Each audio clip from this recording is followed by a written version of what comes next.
नमस्कार. आजची सुरुवात एका जरा अनपेक्षित बातमीने करूया. तामिळनाडूमध्ये वैद्यकीय प्रवेशासाठी चक्क 3 ज्येष्ठ नागरिक म्हणजे वय 68, 67 आणि 60 नीट परीक्षा उत्तीर्ण होऊन MBBS साठी अर्ज करत आहेत. हो खरंय.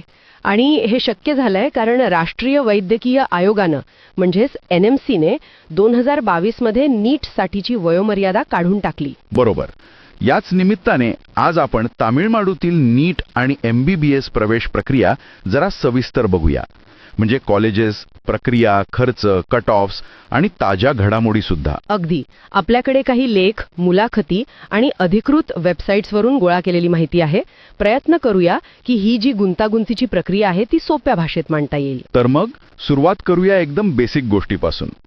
तामिळनाडूमध्ये MBBS, BDS किंवा अगदी BAMS, BHMS सारख्या आयुष अभ्यासक्रमांना प्रवेश हवा असेल तर नीट UG ही परीक्षा द्यावीच लागते. ही एकमेव परीक्षा आहे, बरोबर? हो बरोबर. नीट शिवाय पर्याय नाही. आणि प्रवेश प्रक्रिया कोण चालवतं? तर तामिळनाडू वैद्यकीय शिक्षण संचालनालय म्हणजे DME.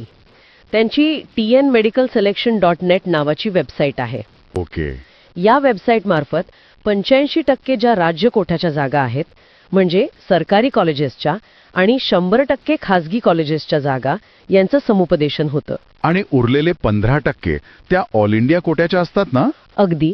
त्या 15% अखिल भारतीय कोट्याच्या AIQ जागांसाठी दिल्लीची मेडिकल काउन्सिलिंग कमिटी म्हणजे MCC प्रक्रिया राबवते. म्हणजे नीट पास होणं तर गरजेचं आहेच आणि तामिळनाडूच्या सरकारी कोठ्यासाठी तिथला रहिवासी असणं पण महत्वाचं. पण मग बाहेरच्या राज्याचे विद्यार्थी? हो, त्यांच्यासाठी मॅनेजमेंट कोटा किंवा NRI कोटा आहे.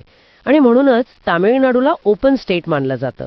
म्हणजे इतर राज्यांचे विद्यार्थी या कोट्यातून अर्ज करू शकतात. अच्छा, म्हणजे महाराष्ट्राचे विद्यार्थीही तिथे अर्ज करू शकतात? हो नक्कीच. आणि म्हणूनच आपण पाहतो की वयोमर्यादा नसल्यामुळे फक्त ते ज्येष्ठ नागरिकच नाही तर यावर्षी ऐकायला मिळतंय की 35 वर्षांवरील किमान 25 अर्जदार आहेत. म्हणजे इतर व्यवसायातले लोक पण अर्ज करत आहेत.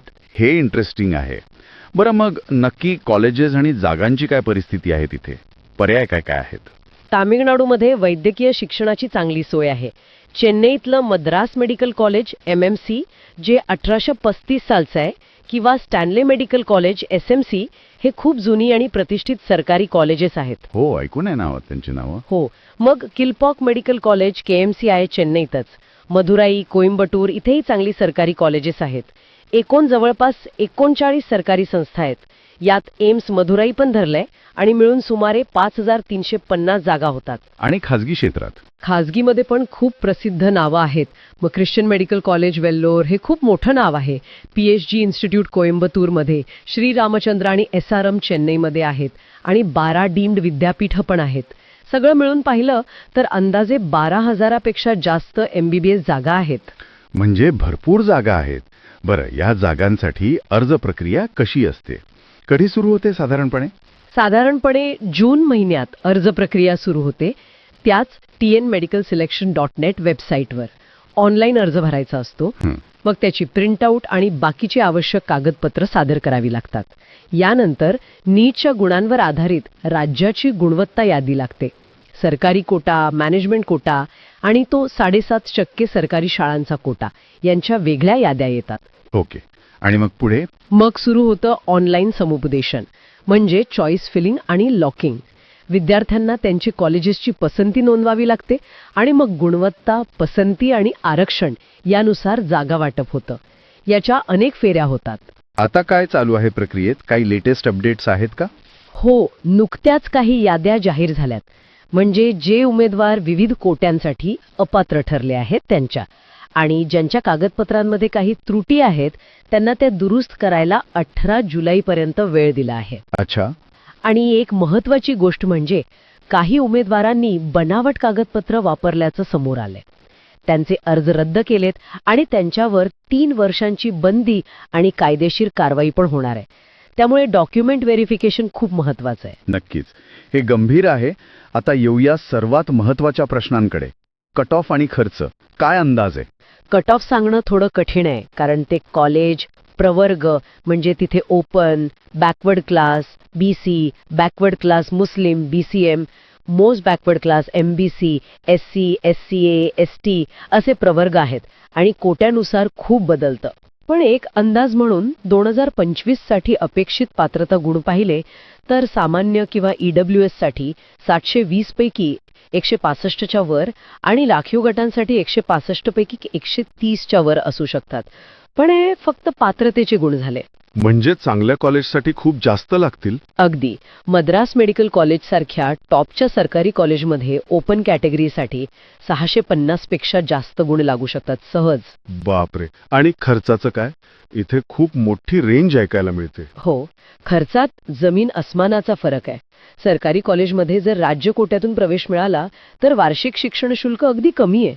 म्हणजे अंदाजे 18,000 रुपये फक्त. फक्त 18,000? हो, आणि यात पण SC, SK, ST विद्यार्थ्यांना उत्पन्नाच्या मर्यादेनुसार सूट मिळते.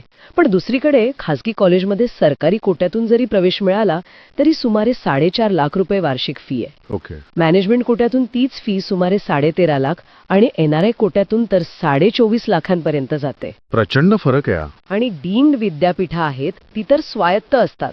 त्यांची फी साधारण 19 ते 25 लाख किंवा त्याहूनही जास्त असू शकते दरवर्षी. त्यामुळे आर्थिक नियोजन फार महत्वाचं आहे. अविश्वसनीय. पण यात एक चांगली गोष्ट म्हणजे सरकारी शाळांमधून जे 7.5% विद्यार्थी येतात त्यांचं शिक्षण पूर्णपणे मोफत असतं ना. म्हणजे फी आणि हॉस्टेलचा खर्च पण सरकार करतं. अगदी बरोबर. ही खूप चांगली योजना आहे. विद्यार्थी जीवनाबद्दल बोलायचं तर अभ्यासक्रम अर्थातच आव्हानात्मक असतो. जे विद्यार्थी ऑल इंडिया कोट्यातून येतात त्यांना तिथल्या रुग्णांशी बोलायला सोपं जावं म्हणून तामिळ भाषा शिकावी लागते थोडीफार. अच्छा. आणि एक अट आहे, सरकारी कॉलेजमधून MBBS केल्यावर 5 वर्षांचा ग्रामीण भागात सेवा करण्याचा बॉन्ड असतो. तो मोडला तर 5 लाखांचा दंड आहे आणि शिक्षण मध्येच सोडलं तर 10 लाखांचा दंड आहे. हे महत्वाचं आहे लक्षात ठेवणं. आणि BDS, BAMS वगैरेसाठी? हो, BDS, BMS, BHMS, BUMS या सगळ्यांसाठी पण नीटचेच गुण लागतात आणि प्रक्रिया बऱ्यापैकी अशीच असते. एक कॉमन प्रश्न असतो, महाराष्ट्रातले विद्यार्थी तामिळनाडूत आणि तामिळनाडूतले विद्यार्थी महाराष्ट्रात का जातात मेडिकल शिक्षणासाठी? यामागे काय कारणं आहेत? महाराष्ट्रातले विद्यार्थी तिकडे जातात कारण तामिळनाडू मॅनेजमेंट आणि NRI कोट्यासाठी ओपन स्टेट आहे. म्हणजे आपले विद्यार्थी तिथे अर्ज करू शकतात. प्लस तिथल्या सरकारी कॉलेजेसची फी खूप कमी आहे आणि काही कॉलेजेसची रेप्युटेशन चांगली आहे. आणि तामिळनाडूचे विद्यार्थी इकडे काय येतात? ते महाराष्ट्रात येतात कारण इथे खाजगी आणि डीम्ड कॉलेजेसची संख्या जास्त आहे. त्यामुळे मॅनेजमेंट NRI कोट्यात त्यांना कदाचित कमी कट ऑफला प्रवेश मिळण्याची संधी वाटते. आणि दुसरं म्हणजे वेगळं वातावरण अनुभवायला मिळतं. समजलं. बरं, ताज्या बातम्यांमध्ये आपण ज्येष्ठ नागरिकांचे अर्ज, कागदपत्रांची तपासणी याबद्दल बोललो. अजून काही आहे का? हो, अजून 5 नवीन सरकारी वैद्यकीय महाविद्यालय मंजूर होण्याची शक्यता वर्तवली जात आहे. आणि काही खासगी कॉलेजेसनी NRI आणि मॅनेजमेंट कोट्यासाठीच्या फीमध्ये वाढ केल्याच्या पण बातम्या आहेत. म्हणजे सतत काहीतरी बदल घडत असतात. अगदी. थोडक्यात सांगायचं तर नीट परीक्षा खूप महत्वाची आहे. तामिळनाडूमध्ये पर्याय भरपूर आहेत, पण कोटा, फी आणि प्रक्रिया जरा गुंतागुंतीची आहे. आणि हे जे बदल होत आहेत जसे वयोमर्यादा काढणं, डॉक्युमेंट व्हेरिफिकेशन कडक करणं, याचा परिणाम नक्कीच प्रवेशावर दिसतोय. बरोबर. आणि जाता जाता एक विचार येतोय मनात. ही जी नीटसाठी वयोमर्यादा काढली आहे आणि आता ज्येष्ठ नागरिक किंवा अगदी इतर व्यवसायातले लोक पण अर्ज करत आहेत, याचा वैद्यकीय जागांच्या वितरणावर कसा परिणाम होईल? विशेषतः जे सरकारी शाळांतील विद्यार्थ्यांसारखे राखीव गट आहेत त्यांच्या संधींवर काही परिणाम होईल का? हा विचार करण्यासारखा मुद्दा आहे. नक्कीच. हा एक महत्वाचा प्रश्न आहे ज्यावर पुढे चर्चा होत राहील. सध्या तरी वैद्यकीय प्रवेशाची प्रक्रिया सतत बदलत असते. त्यामुळे विद्यार्थ्यांना आणि पालकांना माझी हीच विनंती आहे की त्यांनी अचूक आणि लेटेस्ट माहितीसाठी tnmedicalselection.net आणि tnhealth.tn.gov.in या अधिकृत वेबसाईट्स नियमितपणे